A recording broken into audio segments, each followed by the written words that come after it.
Hello everyone, how are you? Today we are going to see how to write an official email. So let's move on the lecture. Email को कैसे लिखते हैं अच्छी तरीके से, यानी एक प्रोफेशनल जो लोग होते हैं वो लिखते हैं ना ईमेल। देखिए ईमेल का हमारा टॉपिक है, आज मैं आपको लाइव बता रहा हूँ ईमेल राइट कैसे करें। इससे पहले ये समझ ले कि ईमेल क्या होता है। ईमेल को लिखने से पहले ईमेल को समझ ले कि ईमेल क्या होता है और ईमेल जो है किस लिए जो है इस्तेमाल होता है। Email is electronic mail. It is the exchange of store communication of computer through telecommunication. Email जो है ना, इसकी डेफिनेशन यही है कि ईमेल जो होता है एक इलेक्ट्रॉनिक मेल होता है। जैसे आपने किसी को मेल किया मोबाइल से या कंप्यूटर से, तो वो ईमेल जिसके पास जाना होता है वहीं जाएगा, कहीं इधर उधर नहीं जाता। इसलिए ये एक सेफ भी है। अगर पर गलती आपकी होगी, जैसे आपने ईमेल सही से नहीं लिखा, अब कैसे लिखना है वो तो मैं बता देता हूँ आपको आगे। पर ये एक बात समझ ले कि ईमेल के कुछ एडवांटेजेस है और कुछ डिसएडवांटेजेस भी है। तो ईमेल के एडवांटेज क्या है कि ये इजीली अवेलेबल है, ठीक है, और ये जो है चीप है और स्पीड भी इसकी ज़्यादा होती है, यानी ईमेल अभी पहुंच जाएगा यहाँ से, अमेरिका भी भेजो तो। और ये जो है ना अपॉइंटमेंट के लिए बहुत अच्छा है, यानी किसी से आप अपॉइंटमेंट मांगो तो वो एक बहुत अच्छा है, आसान सा। अब वो पेपर को भी सेव करता है और जो है पॉसिबल होता है, जैसे यानी आपका कोई प्रोग्राम हो ऐसा या मिलने जुलने का, तो इजीली आप ये प्रोग्राम जो है बन जाएगा। जो कि ईमेल आपने भेजा वो ईमेल पढ़ लेगा और ये मीटिंग अरेंज हो जाती है। अब इसके डिसएडवांटेज क्या है कि पहला तो आपने ईमेल सही नहीं लिखा हो या पढ़ने वाला कभी कंफ्यूज भी होता है, तो ये मिसअंडरस्टैंडिंग भी क्रिएट कर सकता है वगैरह। और जो है इसकी अब टाइम कंज्यूमिंग भी हो सकता है। जैसे आपका ईमेल तो चला गया, अब मैसेज नहीं आया, उस बंदे ने नहीं पढ़ा, तो वगैरह जो है ईमेल जो है इसी तरीके से काम करता है। तो हो सकता है ये, क्योंकि इसके फ़ायदे ज़्यादा है। अब ज़्यादातर ऐसा नहीं होता कि कोई आपका ईमेल ना देखे, अब तो लोग देखते ही हैं। तो देखिए ईमेल जो है ना उसके कितने फ़ायदे हैं, ठीक है। ईमेल के फ़ायदे ज़्यादा है। अब ईमेल में क्या होना चाहिए, देखिए आपने देखा होगा, जैसे देखें मैं आपको यही बता रहा हूँ। जैसे एक होता है ईमेल सीधा साधा कि हमें भेजना है, मान लें कि 123@gmail.com, ठीक है। अब इसको ही सीधा साधा भेजना है।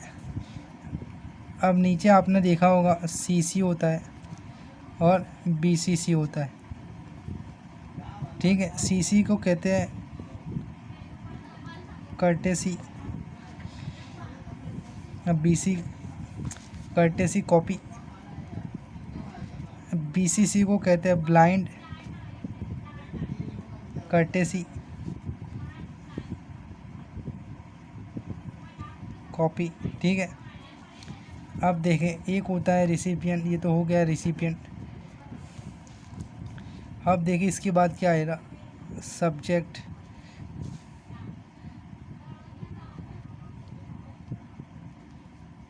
टू विच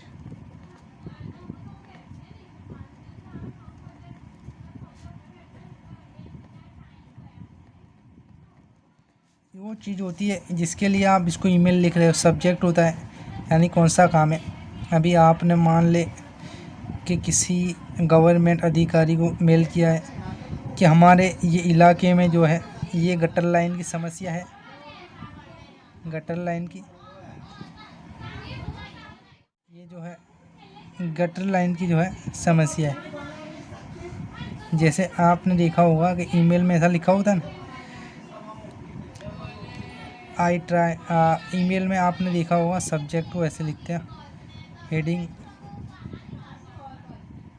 या आप यूँ लिख दे फॉर जॉब एप्लीकेशन। ठीक है, ये आप ईमेल लिखोगे, ये सब्जेक्ट आप लिखोगे तो सही है। तो ये एक जो है सब्जेक्ट है होता है फॉर द जॉब एप्लीकेशन। अब ये सब्जेक्ट कैसा भी हो सकता है, ठीक है।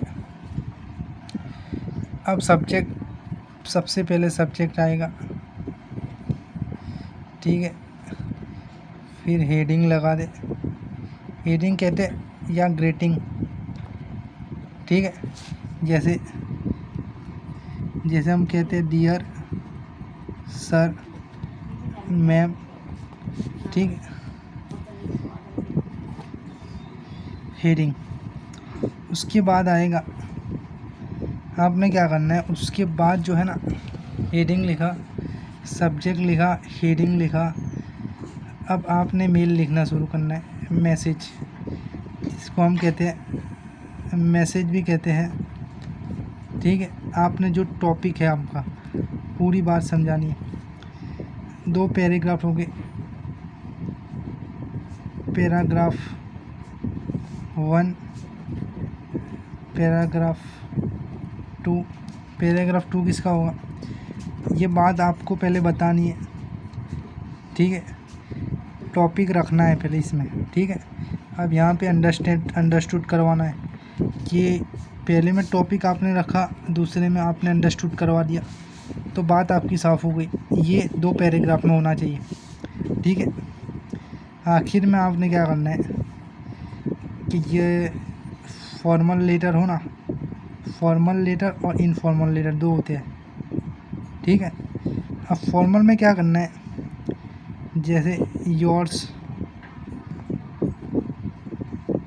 फेथफुली, ठीक है, योर्स फेथफुली फॉर्मल के लिए। अब योर लविंगली, योर लविंगली जो है ये क्या है, इनफॉर्मल है, ठीक है।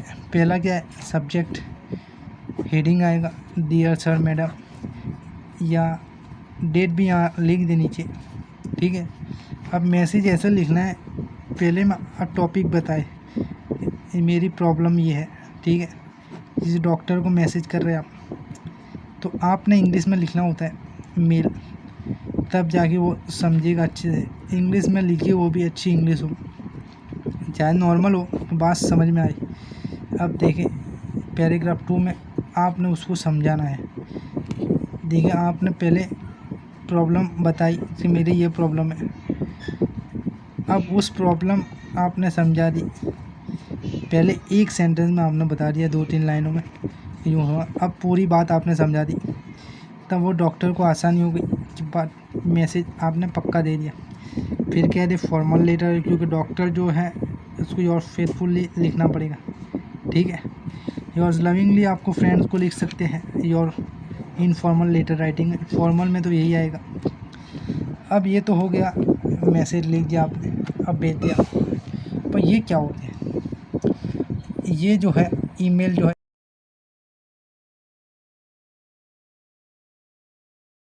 ये मेन रिसीवर है, जिसको कहते हैं मेन रिसीवर। जैसे समझ ले कि जो है फादर जो है आपका, फादर आपकी है वो जो मेन रिसीवर, फादर का आपने ईमेल लिखा।